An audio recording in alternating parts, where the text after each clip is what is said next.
అందరూ పలకండి. మీ విషయమై నాకు కలిగిన ఈ ఆసక్తిని తీతు హృదయంలో పుట్టించిన దేవునికి స్తోత్రము. దేనికి స్తోత్రం అంటే, ఇప్పుడు నాకున్న ఆసక్తి నా ఇంట్లో వాళ్ళు కూడా కలగజేసినందుకు దేవునికి స్తోత్రం. నాకున్న ఆసక్తిని నా భార్య కూడా దేవుడిచ్చినందుకు దేవునికి స్తోత్రం. నాకున్న ఆసక్తిని నా భర్త కూడా కలగజేసినందుకు దేవునికి స్తోత్రం. నాకున్న ఆసక్తిని నా పిల్లలు కూడా దేవుడు దయచేసినందుకు దేవునికి స్తోత్రం. నాకున్న ఆసక్తి ఆ సంఘం అంతటి కూడా దేవుడు ఇచ్చినందుకు దేవునికి స్తోత్రం అని దేవునికి ఆరాధన చేస్తున్నారు. దేవుని స్తోత్రం. హల్లెలూయా. కనుక ఇంట్లో ఒకరికి ఆసక్తి ఉంటే సరిపోదు, ఇంట్లో వాళ్ళందరికీ కూడా ఆసక్తి ఉంటే ఆ ఇల్లు ఎంతో ఆనందంగా ఉంటారు. ఇంట్లో ఒకరికి ఆసక్తి ఉండి ఒకరికి ఆసక్తి లేకపోతే, ఇప్పుడు ఈమెకేమో ఆసక్తి ఉంది, పైకి ఉండదు, ఇంకో తోలేదు రాదు, ఆయనే రావాలా, ఆయన నిర్లక్ష్యంగా ఉన్నాడు అని ఎట్లుంటుంది? ఇంకా ఇంట్లో కసర స్తోత్రం ఉండదు, ఆత్రం ఎక్కువైపోతుంది, గాత్రం పెరుగుతుంది, ఇంకా గొంతు పెరుగుతుంది, గెలిగిలైపోతుంది ఇంట్లో. అయితే సంతోషంగా దేవుని సన్నిధిలో ఆరాధించడానికి రావాల్సిన సమయంలో ఇంట్లో వాళ్ళందరూ కూడా అదే తొందర, అదే ఆసక్తి, అదే ప్రభు సన్నిధిలో ఉండవలసినటువంటి మందిరానికి వెళ్ళాలి అనేటువంటి ఆ తొందర, ఆసక్తి బట్టి అందరికీ, ఇంట్లో వాళ్ళందరికీ కలగజేసినందుకు దేవునికి స్తోత్రం అని మనం కూడా చెప్పాలి. ఆమేన్. హల్లెలూయా.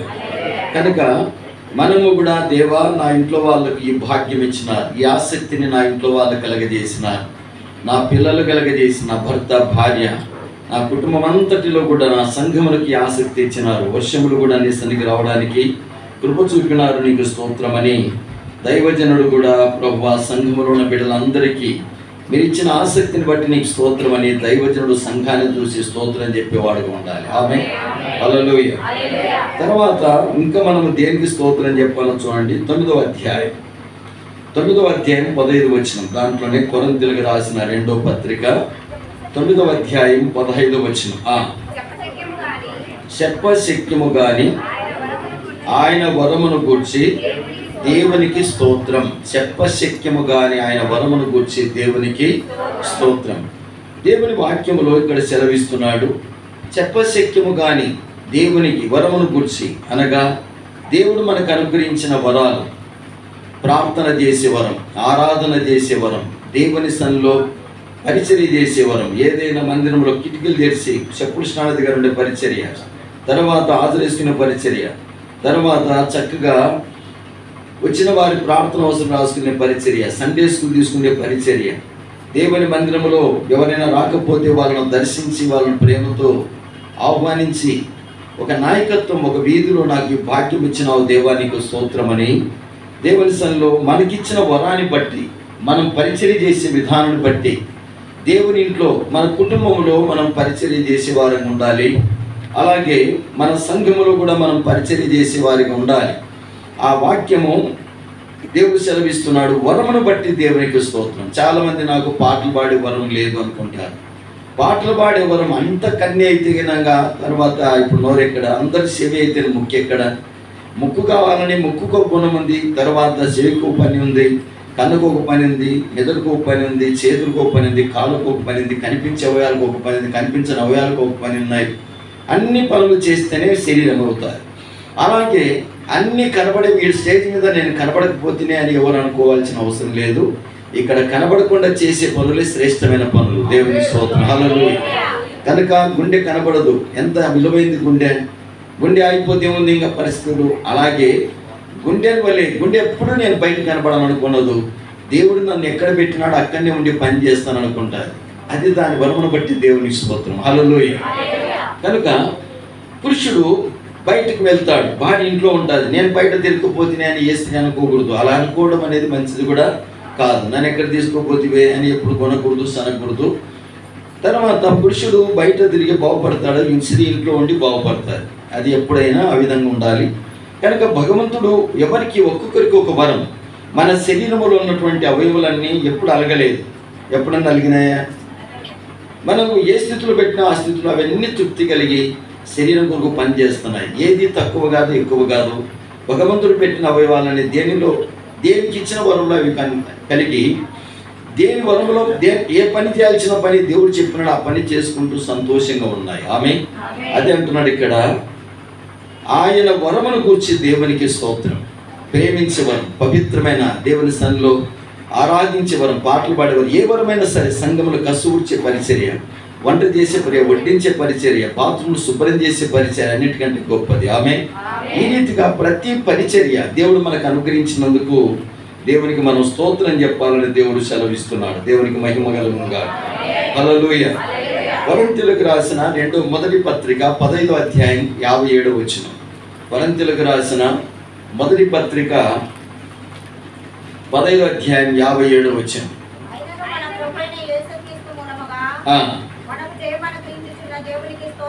మన ప్రభువైన యేసుక్రీస్తు మూలముగా మనకు జయం అనుగ్రహించుచున్న దేవునికి స్తోత్రం. మనందరికీ యేసు ప్రభు మూలంగానే జయం వస్తుంది. అందును బట్టి ప్రభువా, నీ మూలంగానే నేను పోయిన వారం అంతా లోకాన్ని, శరీరాన్ని, సాతాన్ని జయించే శక్తిని దయచేసినావు. అందుకు దేవానికి స్తోత్రం అని చెప్పగలిగే వారంగా మనం ఉండాలి. ఆమె కనుక ఒకటి, దేనికి మనం స్తోత్రం చెప్పాలి? దేవునికి. నాకు కలిగిన ఆసక్తి నా ఇంట్లో వాళ్ళకు, భర్త కలిగిన ఆసక్తి భార్యకు, భార్య కలిగిన ఆసక్తి భర్తకు, తల్లిదండ్రులు కలిగిన ఆసక్తి పిల్లలకు, సేవకుని కలిగిన ఆసక్తి సంఘానికి, అలాగే ఒక ఓనర్ కలిగిన ఆసక్తి వర్కర్కు, ఇవన్నీ కలిగింపజేసినందుకు దేవునికి స్తోత్రం చెప్పాలి. మనందరం కూడా దేవునికి ఇంట్లో ఉన్న పిల్లలను బట్టి, పెద్దలను బట్టి, ప్రభువా ఇంట్లో వాళ్ళందరినీ రక్షించినావు, అందరికీ భాగ్యం ఇచ్చిన వాడికి స్తోత్రం అనే దేవునికి మనం ఆరాధన. దేవుడి పైన మమ్మల్ని కనికరించి మా ఇంటికి అంతటికి రక్షణ ఇచ్చి, నాకు కలిగిన ఆసక్తిని ఇంట్లో వాళ్ళందరూ కూడా కలగజేసినావు, నీకు స్తోత్రం అనే దేవునికి మనం ఆరాధన చేయాలి. రెండవది, ఎందుకు మనం ఆరాధించాలి? దేవా, నాకు ఒక వరం ఇచ్చినావు, నీకు ఇచ్చే వరం, తండ్రి నీతో గడపాలని వరం. దేవా, నీ యందు భక్తి కలిగి నా జీవనిష్టంలో నేను అన్ని విషయాల్లో అన్ని కూటాలు పాల్గొనాలి, లేక వాక్యానుసారంగా జీవించాలి. ప్రభా, నీ చిత్తం చొప్పున బ్రతకాలని ఆశ, తృష్ణ నాకు కలుగజేసినందుకై నీకు స్తోత్రం అనే దేవునికి ఆరాధన చేయాలి. మూడవది, మనంతటా మనం ఎప్పుడు జయం పొందలేము, శరీరాన్ని జయించలేము. మనంతటా మనము ఎప్పుడు శరీరాన్ని జయించలేము, కానీ యేసుక్రీస్తు మూలముగానే మనం జయం పొందుతాం. ఆమె యేసుక్రీస్తు లేకుండా మనం ఎప్పుడూ జయం పొందలేము. కనుక ఇక్కడున్న మనందరం కూడా గమనించాలి. మన సొంతంగా ఇప్పుడు అన్నం లేకుండా ఆకలి తీర్చుకుంటామా? తీర్చుకోలేము. నీళ్ళు లేకుండా దప్పి తీర్చుకుంటామా? నీళ్ళు లేకుండా మనం శుభ్రమవుతామా? నీళ్ళు లేకుండా ఇంట్లో తర్వాత వస్తువులు శుభ్రమవుతాయా? నీరు లేకుండా పంటలు పడుతాయా? నీరు లేకుండా ఏమీ జరగదు. అలాగే యేసుక్రీస్తు లేకపోతే మనం ఏమీ కూడా చేయలేము. యేసు ప్రభు మూలంగానే సృష్టి కలిగింది, యేసు ప్రభు మూలంగానే మనకు దేహం కలిగింది, యేసు ప్రభు మూలంగానే మన అందరం కూడా ఊపిరి పీలుస్తున్నాం, యేసు ప్రభు మూలంగానే ఒక్కొక్కరికి ఒక ఆకారాలు కలిగినాయి, ఒక రూపం వచ్చింది, యేసు ప్రభు మూలంగానే మనం జీవిస్తున్నాం, యేసు ప్రభు మూలంగానే మనకు రక్షణ కలిగింది, యేసు ప్రభు మూలంగానే మనకు సంఘం కలిగింది, యేసు ప్రభు మూలంగానే మనకు కావలసినవన్నీ దేవుడు ఆయన ద్వారానే. అంత మాత్రమే కాదు, లోకాన్ని, శరీరాన్ని, సాతాను జయించే శక్తి కూడా యేసు ప్రభు ద్వారానే కలుగుతుంది. ఆమె యేసు ప్రభు ద్వారా, ప్రభువా నాకు జై జీవితం ఇచ్చినందుకై నీకు స్తోత్రం అని మనము దేవునికి ఆరాధన చేయవలసిన వారమై ఉన్నాం. దేవునికి మహిమ కలుగునుగా. హల్లెలూయా. కొరింథీయులకు రాసిన 2వ పత్రిక 4వ అధ్యాయము 2వ అధ్యాయం 14వ వచనం. కొరింథీయులకు రాసిన 2వ పత్రిక 2వ అధ్యాయము 14వ వచనం.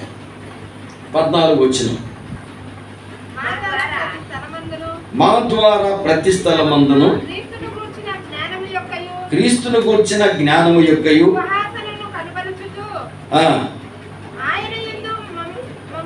ఆయన యందు మమ్మల్ని విజయోత్సవంతో ఊరేగించుచున్న దేవునికి స్తోత్రం. ప్రతి స్థలంలో మాకు సాక్ష్యం కాపాడుకునే భాగ్యం ఇచ్చిన స్తోత్రం అని చెప్పాలి. అందరు వినండి, అందరికీ దిక్కు చూడకండి. వచ్చినది పక్కన వాళ్ళు ఎట్లా ఇల్లు ఎట్లా ఎవరు అనుకోకూడదు. దేవునికి వెళ్ళి చూస్తున్నారా, సేవకుని మాటకి వెళ్ళి వింటున్నారు. అందరు వినండి. ఇప్పుడు ప్రతి స్థలమందు ఇంట్లో సాక్ష్యం కాపాడుకోవడానికి, పుట్టినింటిలో, మెట్టినింటిలో, అలాగే విద్యార్థులు అయితే స్కూల్లో, ఇంట్లో, తర్వాత టీచర్ లెక్చర్ దగ్గర, అలాగే సంఘస్థులు అయితే సంఘములో, అలాగే ఇంట్లో, బయట పనిచేసే స్థలములు, ప్రతి స్థలములో కూడా నిన్ను కూర్చున్నటువంటి నేను సాక్ష్యం కలిగి ఉన్నాను. ఆ సాక్షి నీ ద్వారా నాకు కలిగింది ప్రభువా.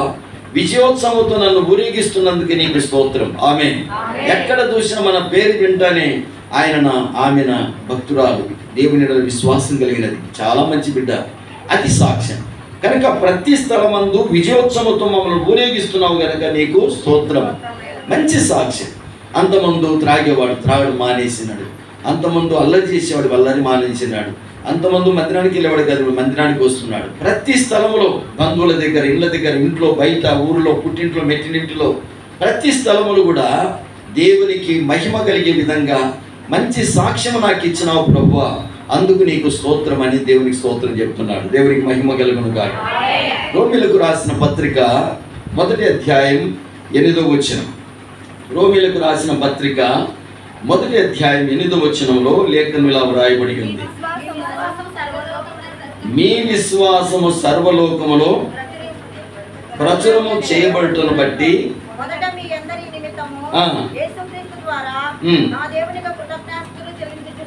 దేవునికి మహిమ కలుగును గాక. మన విశ్వాసము సర్వలోకములో ప్రచురము చేయబడుటను బట్టి దేవునికి స్తోత్రం. ఆమేన్. మన విశ్వాసము అందరికీ తెలిసేటట్టుగా, అబ్బా ఆ బిడ్డలు ఎంత చక్క వాక్యం చదువుతారు, ఎంత ప్రార్థన చేస్తారు, ఎంత విశ్వాసం, ఎంత కష్టములైనా సరే నిలకడకుంటారు, ఓపిక ఉంటారు, కష్టాలను ఎదుర్కొంటారు.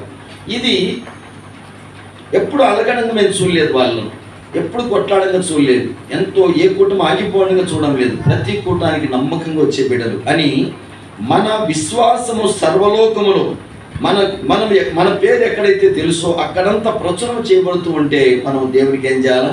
స్తోత్రము చెల్లించాలని ప్రభు సెలవిస్తున్నాడు. దేవునికి మహిమ కలుగును గాక. హల్లెలూయా. కనుక ఇక్కడ మనము మన విశ్వాసము సర్వలోకమును ప్రచురణ చేయడం బట్టి మనందరం ఏం చేయాలి? దేవునికి ఆరాధన చేయాలి. దేవునికి మహిమ కలుగును గాక. తర్వాత రోమీలకు రాసిన పత్రిక 6వ అధ్యాయం 18వ వచనములో, రోమీలకు రాసిన పత్రిక 6:18లో ఇలాగ దేవుడు సెలవిస్తున్నాడు. రోమ 6:18, పాపము నుండి విమోచింపబడి నీతికి దాసులైతిరి, ఇందుకు దేవునికి స్తోత్రం. ఆమేన్. హల్లెలూయా. పాపము నుండి మనం విడిపించబడినాం. ఆమేన్. శాపము నుండి విడిపించబడినాం. దేవునికి స్తోత్రం. పాపము నుండి, శాపము నుండి మనం విమోచించబడినందుకు దేవునికి స్తోత్రం చెల్లించాలి. లోకములో మనం పాపము నుండి బయటపడినాం, శాపము నుండి బయటపడినాం. మన పాపము కొరకై యేసు ప్రభు రక్తం గార్చినాడని మనం తెలుసుకున్నాం. ఆయన నమ్ముకున్నాం కనుక మన పాపం పరిహారమైంది. యేసుక్రీస్తు శాపం నుండి మనం విడగొట్టేవాడు. అందుకే యేసు నమ్ముకోవడం ద్వారా మనకున్న ఆదాము యొక్క శాపము, ఆదాము యొక్క పాపం మన మీద లేకుండా పోయింది. ఆమె మనందరము పాపముని విమోచించబడి నీతికి దాసులమైనాం. గతంలో మనం పాపానికి దాసులమై మన అవయములన్నీ కూడా పాపానికి దాసులమైపోయిండేటివి. కానీ ఈరోజు మన అవయములన్నీ కూడా యేసు ప్రభు పనిచేస్తున్నాయి. అందుకు మనం దేవునికి స్తోత్రం చెల్లించాలి. ఆమేన్. హల్లెలూయా. కనుక పాపము నుండి విమోచించబడినాము, అవినీతి నుండి విమోచించబడి నీతిమంతులముగా తీర్చబడినందుకు మనం దేవునికి స్తోత్రము చెల్లించబద్దులమై ఉన్నామని దేవుడు సెలవిస్తున్నాడు. లూకాసు వార్త, పరిశుద్ధ గ్రంథములో లూకాసు వార్త 18వ అధ్యాయం 43వ వచనం. లూకాసు వార్త 18వ అధ్యాయం 43వ వచనములో దేవుని వాక్యం ఇలా రాయబడి ఉంది.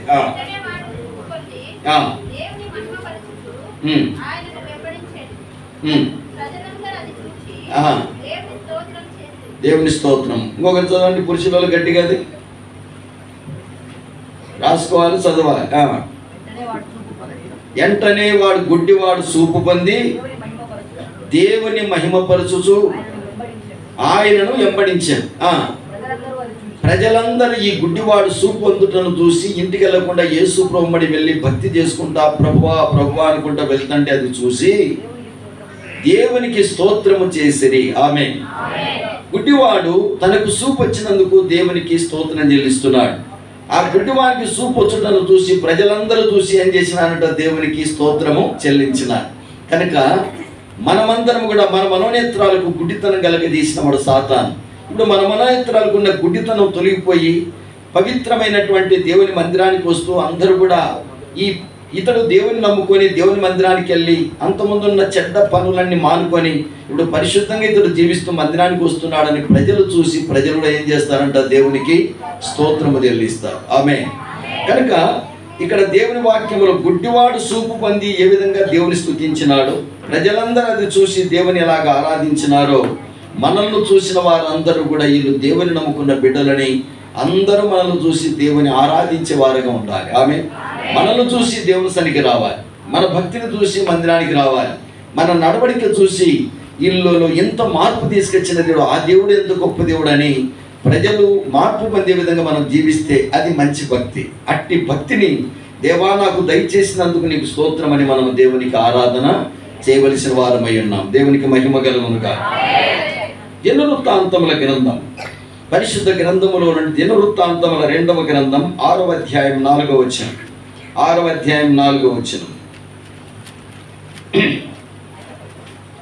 6వ అధ్యాయము 4వ దినవృత్తాంతముల 2వ గ్రంథం 6వ అధ్యాయం 4వ వచనం. ప్రకటన చేశాను. నా తండ్రికి మాట ఇచ్చి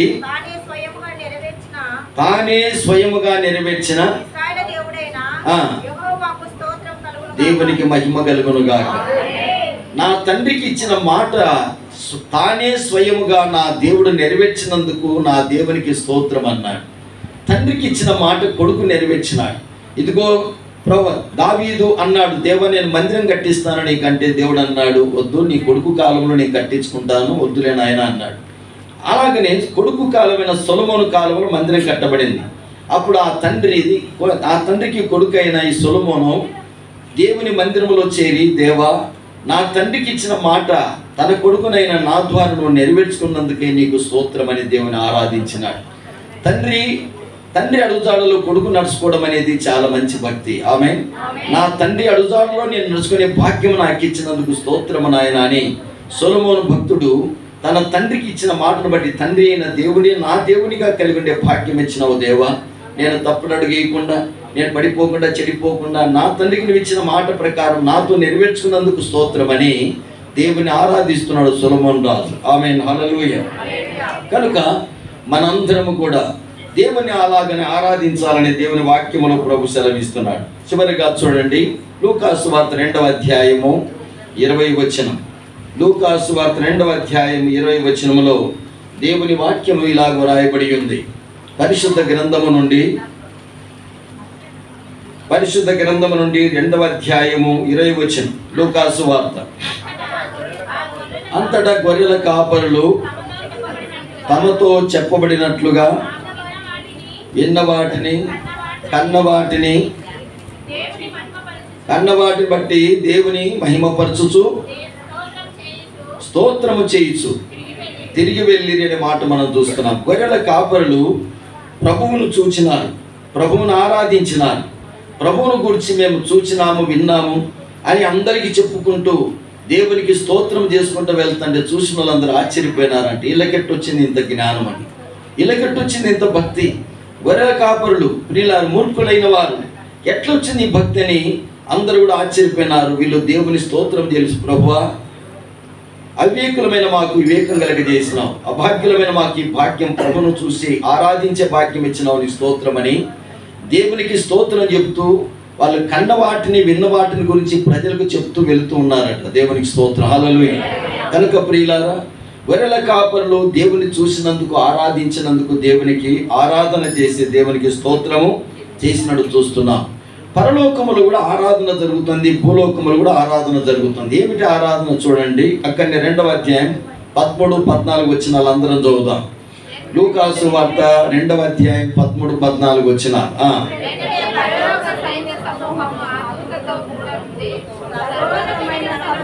దేవునికి మహిమయు ఆయనకి ఇష్టమైన ప్రజలకు భూమి మీద కలుగునుగా, కానీ దేవునికి స్తోత్రము చేయుచుండిరి. వీళ్ళెవరు అంటే పరలోకము నుండి వచ్చిన దేవదూతలు, భూమి మీద ఉన్నటువంటి పరలోకము నుండి దేవదూతలు, ఈ దేవదూతతో కలిపి అందరూ కూడా దేవుని స్తుతిస్తూ ఉన్నారంట. సర్వోన్నతమైన స్థలములలో పరలోకముల మహిమ, భూమి మీద కూడా దేవునికి మహిమ, ఆయనకి ఇష్టమైన ప్రజలకు భూమి మీద సమాధానం కలగజేసే దేవానికి స్తోత్రం అని అంటున్నాడు. ప్రియులారా, ఎవరైతే దేవునికి ఇష్టముగా ఉంటారో వారికి దేవుడు భూమి మీద ఏం చేస్తాడు? సమాధానం ఇస్తాడు. హృదయంలో సమాధానం, ఇంట్లో సమాధానం.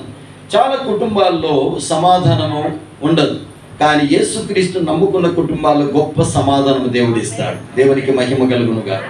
కనుక ఇక్కడ మనం గమనించినట్లయితే మనందరం పరలోకములో దేవునికి స్తోత్రం చెల్లిస్తున్నారు, భూమి మీద కూడా మనందరం స్తోత్రం చెల్లిస్తున్నాం. ఇంట్లో ఉదయం లేచిన వెంటనే భార్యను చూస్తే భర్త ప్రైజ్ ది లార్డ్ చెప్పాలి, వందనాలను చెప్పాలి.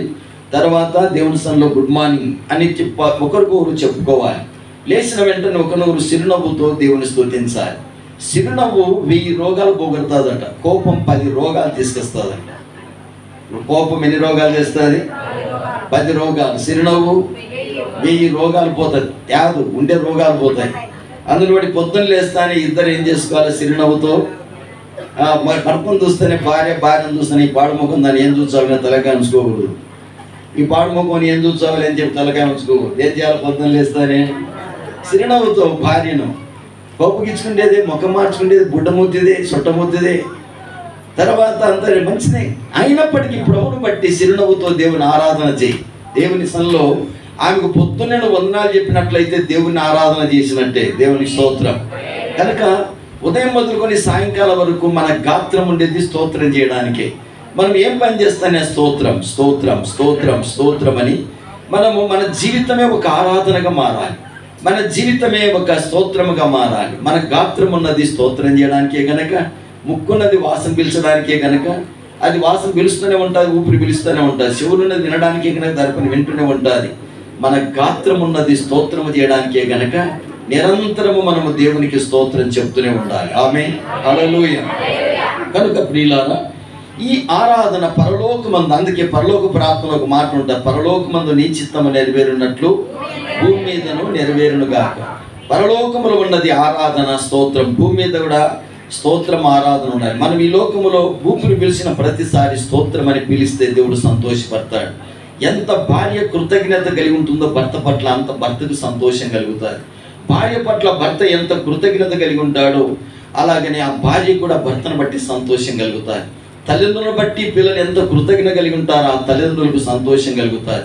భక్తులు భగవంతుని బట్టి ఎప్పుడు కృతజ్ఞత కలిగి స్తోత్రం చెల్లిస్తుంటే దేవుడు వాళ్ళకంటూ ఇవ్వనంటివి ఏముండవు, ఇవ్వనటువంటివి ఏముండవు. వాళ్ళను వాళ్ళ పిల్లల 1000 తరాలు దేవుడు దీవిస్తాడు. అందుకే మనం నిరంతరము దేవునికి ఏం చేస్తుండాలా? స్తోత్రం చెప్తూ కృతజ్ఞత కలిగి ఉండాలి. పొద్దున్నే లేచి ఎంతమంది వందనాలు చెప్తున్నారు ఇంట్లో భార్య భర్తలు? ఆడొకసే లేచింది. ఎప్పుడు లేస్తాయి స్వామి అన్ని చేతులు? పొద్దున్న లేస్తానే అందరూ కూడా, పురుషులు ఒక్కరు కూడా చెప్పేటోళ్ళు లేరు ఇక్కడ. బైబిల్లో ఏమనింది? ఇద్దరు ఉండాలి, ఇద్దరు చెప్తున్నారు. పొద్దున్న లేస్తానే మీరందరూ ఇంటిని కాపాడుకోవాలి, మీరు ఒక్కరిని కాపాడుకోకూడదు. పొద్దున్న లేస్తానే ఏం చేయాలా? అందరూ లేచి వాళ్ళకి లేపుకొని భర్త ఇంట్లో వండి ప్రార్థన చేయాలి. బయట ఎక్కడ తిరగకూడదు, ఒంటరి ప్రార్థనకి ఎక్కడ వెళ్ళకూడదు. ఇంట్లోనే భార్య పిల్లలను కూర్చోబెట్టుకొని ప్రార్థన చేసుకోవాలి. అది మంచి పద్ధతి. ప్రియులారా, ఇంట్లో గొప్ప నాయకులు చేయడం కంటే ఇంట్లో అందరినీ మంచి వ్యక్తులుగా చేయడం పుణ్యం. అది అందును బట్టి అందరూ కూడా మీరు ఇంట్లో కుటుంబ ప్రార్థన, ప్రతి నాయకుడు ప్రతి దైవజనుడుగా మారాలి. ఇంట్లో ప్రతి ఒక్కరూ పొద్దున్నే లేపుకొని బయటకు వెళ్ళి నువ్వు సంతోషంగా ఉండాల్సిన కాదు, నీ కుటుంబాన్ని కాపాడుకోవాల్సిన బాధ్యత ప్రతి పురుషునికి ఉంది. నువ్వు నాయకునివి కనుక అందరినీ కూడా లేపుకొని కుటుంబ ప్రార్థన చేసుకొని అందరిని లేని ప్రైజ్ ది లార్డ్ అని చెప్పాలి. అందరికీ వందనాలు చెప్పాలి, ప్రైజ్ ది లార్డ్ చెప్పాలి. అలాగ ప్రతి ఇంట్లో వాళ్ళు ఉండాలని మీకు ప్రేమతో మనవి చేస్తున్నాను. ఉదయకాలం ఎవరైతే దేవునికి స్తోత్రం చెప్తారో సాయంకాలానికి ఆత్రాలు కోపాలన్నీ తగ్గిపోయి చాలా సంతోషం కలుగుతుంది. అందును బట్టి ప్రతి ఒక్కరు కూడా దేవునికి స్తోత్రం చెల్లిస్తే స్తోత్రం చేసిన వారి కుటుంబాలు ఎప్పుడు సంతోషంగా ఆనందంగా ఉంటాయి. ఆమేన్. ఎంతగా మనం స్తోత్రం చెల్లిస్తామో వారు ఉన్నతమైన స్థితికి వస్తారు. వాళ్ళ కుటుంబంలో దేవుడు ఉంటాడు. ఎక్కడైతే స్తోత్రం ఉంటుందో అక్కడ దేవుడు ఉంటాడు. ఎక్కడైతే సనుగులు ముఖమురుచుకుని ఉంటుందో అక్కడ దయ్యం ఉంటుంది. అందును బట్టి దేవుడు వస్తే ఆ ఇంటిని ఏం చేస్తాడు? నన్ను జ్ఞాపం చేసుకుని పొద్దున్నే ఎక్కడైతే ఉంటారో అక్కడ నేను వారిని ఆశీర్వదిస్తాను అన్నాడు. చదవండి ఆ మాట. నిర్గమాకాండం 20:24 ఎక్కడైతే స్తోత్రం ఉంటుందో అక్కడ దేవుడు ఉంటాడు. మురికున్న స్థలంలో ఏముంటాయి? పందులు ఉంటాయి. అలాగనే ఇంట్లో నివాసం చేయకపోతే ఇంట్లో బూజు బట్టి ఇంట్లో కొంపంతా గుళ్ళైపోతుంది. అలాగని స్తోత్రం చెప్పని నోరు గుళ్ళబట్టి నష్టపోతుంది. అందుకే స్తోత్రం మనం నిత్యం చెప్తుండాలి. నిర్గమాకాండం 20:24 3వ లైన్ నుంచి చదవండి.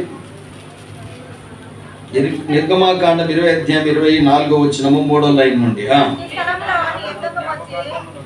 నేను నా నామమును జ్ఞాపకార్థముగా ఉంచు ప్రతి స్థలములోనూ నీ యొద్దకు వచ్చి